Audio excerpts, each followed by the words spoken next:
अचानक से बाइडेन को गुस्सा क्यों आ गया है मीटिंग में, जानेंगे क्या है मामला। तो वहीं धड़ाधड़ भारत ने मिसाइलें छोड़ना क्यों शुरू कर दिया है, आखिरकार कौन है टारगेट में। DF-21, DF-26 किसे भारत निशाने पे ले रहा है, जानेंगे। जियोपॉलिटिक्स में बहुत कुछ चल रहा है, हमेशा की तरह जानने को मिलेगा बहुत कुछ।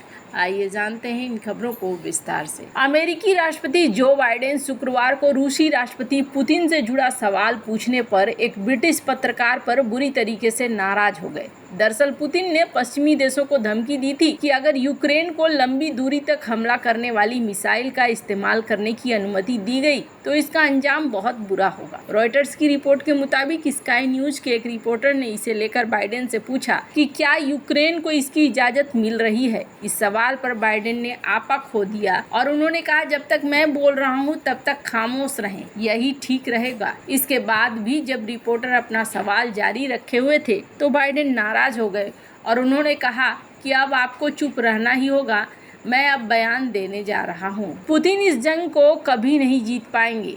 ये घटना उस समय हुई जब बाइडेन और ब्रिटेन के प्रधानमंत्री कीर स्टारमर वॉशिंगटन में व्हाइट हाउस में एक अहम बैठक कर रहे थे। बाइडेन ने बाद में कहा कि वह पुतिन के बारे में ज्यादा नहीं सोचते। बाइडेन ने कहा कि अमेरिका यूक्रेन की मदद के लिए ब्रिटेन के साथ खड़ा रहेगा। उन्होंने कहा कि पुतिन इस जंग को कभी नहीं जीत पाएंगे, यूक्रेन के लोगों की जीत होगी। वहीं ब्रिटिश पीएम ने कहा कि आने वाले कुछ दिन यूक्रेन के लिए अहम हो सकते हैं। आजादी की इस लड़ाई में हमें यूक्रेन का साथ देना होगा। यूक्रेन को लंबी दूरी की मिसाइलों की इस्तेमाल की इजाजत अभी नहीं मिली है। स्टारमर और बाइडेन के बीच व्हाइट हाउस में काफी देर तक बातचीत हुई, मगर उन्होंने यूक्रेन को लंबी दूरी का हमला करने वाली मिसाइल का इस्तेमाल करने की अनुमति देने से लेकर कोई संकेत नहीं दिया। जब एक पत्रकार ने स्टारमर से पूछा कि क्या वो स्टॉर्म शैडो लंबी दूरी तक हमला करने वाली मिसाइल का इस्तेमाल करने के लिए बाइडेन को राजी कर पाए, इस पर स्टारमर ने कोई साफ जवाब नहीं दिया। उन्होंने सिर्फ ये कहा कि उनके और बाइडेन के बीच यूक्रेन को लेकर उपयोगी चर्चा हुई है। इससे पहले रूसी राष्ट्रपति व्लादिमीर पुतिन ने पश्चिमी देशों को चेतावनी दी थी कि अगर यूक्रेन को लंबी दूरी की मिसाइलों का इस्तेमाल करने की इजाजत मिली तो समझा जाएगा कि नाटो रूस के खिलाफ जंग में उतर चुका है। पुतिन के इस धमकी के बाद जर्मनी के चांसलर ओलाफ सोल्ज ने कहा कि वे यूक्रेन को लंबी दूरी की मिसाइलें नहीं भेजेंगे। उन्होंने कहा कि जर्मनी इसे लेकर अपना फैसला नहीं बदलेगा। उन्होंने कहा कि जेलेंस्की इसके लिए लंबे समय से मांग कर रहे हैं। जर्मनी के उलट कनाडा ने यूक्रेन को उन्नत मिसाइल भेजे जाने का पूरा समर्थन किया। शुक्रवार को पत्रकारों से बात करते हुए ट्रूडो ने कहा कि यूक्रेन की हिफाजत करने के लिए उसे इसका इस्तेमाल करने की अनुमति मिलनी चाहिए। रिपोर्ट के मुताबिक यूक्रेन लंबे समय से अमेरिका और ब्रिटेन से लंबी दूरी तक हमला करने वाले हथियारों का इस्तेमाल करने की इजाजत मांग रहा है। यूक्रेन को लंबी दूरी की मिसाइलें दी गई हैं, लेकिन वह इसका इस्तेमाल दुश्मनों के खिलाफ अपनी ही सीमा के भीतर कर सकता है। यूक्रेन ने पिछले महीने रूस में घुसकर हमला शुरू किया है। ऐसे में जेलेंस्की चाहते हैं कि इन प्रतिबंधों को हटाया जाए ताकि वे रूस के भीतर लंबी दूरी के हथियारों का इस्तेमाल कर सके। रिपोर्ट्स कहती हैं कि अमेरिका ने पहली बार अक्टूबर 2023 में यूक्रेन को लंबी दूरी की आर्मी टैक्टिकल मिसाइल सिस्टम दी थी और ये लगभग 300 किलोमीटर तक सटीक निशाना लगा सकती है।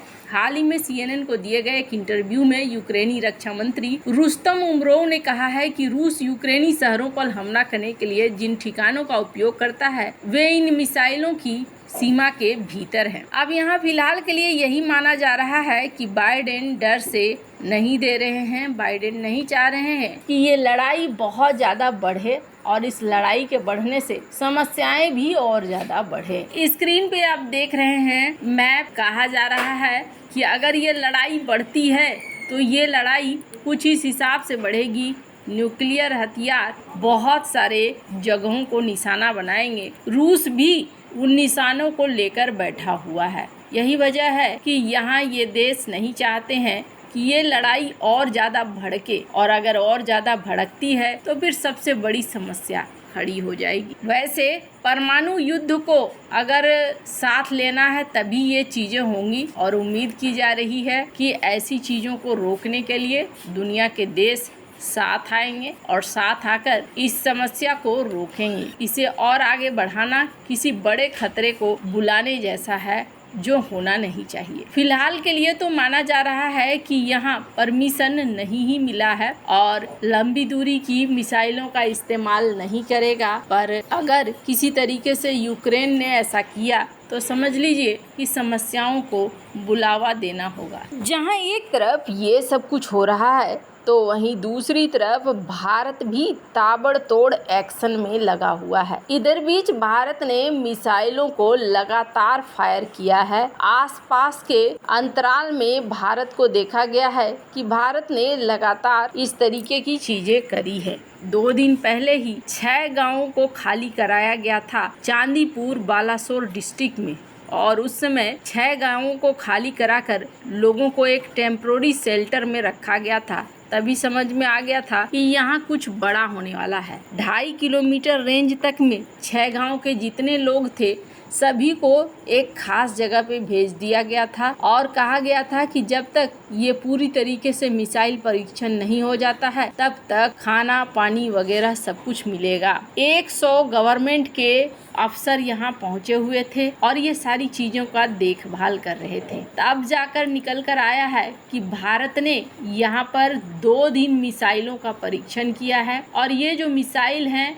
ये मिसाइल खास तौर पर चाइना जैसे देशों के लिए सबसे ज़्यादा जरूरी थे। Vertical launch short range surface to air missile है जिसको चांदीपुर उड़ीसा में फायर किया गया। करीब 1500 घंटे इसमें इन्वॉल्व रहे हैं, जिसकी वजह से इस हाई स्पीड मिसाइल का परीक्षण संभव हो सका है। और इसका जो परीक्षण किया गया है ये लो एल्टीट्यूड पर किया गया है ताकि डिफेंस सिस्टम को धोखा देना आसान हो जाए। VLSRSM टेस्ट का सबसे बड़ा उपयोग ये रहा है कि इसमें कई तरह की चीज़ें नई लगी हैं, जैसे कि radar, electro optical tracking system, telemetry और भी कई सारी चीज़ें हैं जो माना जा रहा है कि मिसाइल के इफेक्टिवनेस को चेक करने के लिए बहुत ज़्यादा ज़रूरी है। चाइना लगातार अपने मिसाइल टेक्नोलॉजी को एडवांस बनाता जा रहा है। लॉन्ग रेंज के सिस्टम जैसे कि DF-21,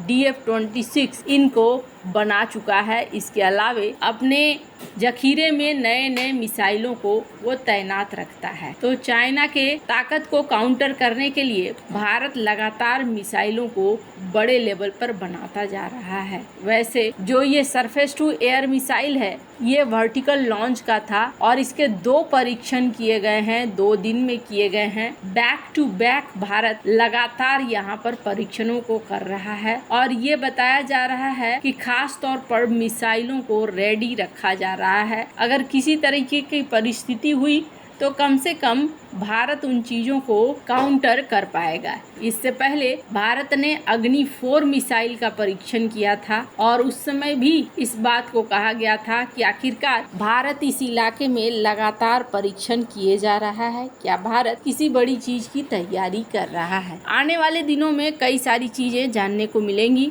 वैसे आपको क्या लगता है, इन सब मामले में आपकी क्या राय है, कमेंट कर जरूर बताएं। जल्द मिलते हैं अगले वीडियो में नई खबर के साथ।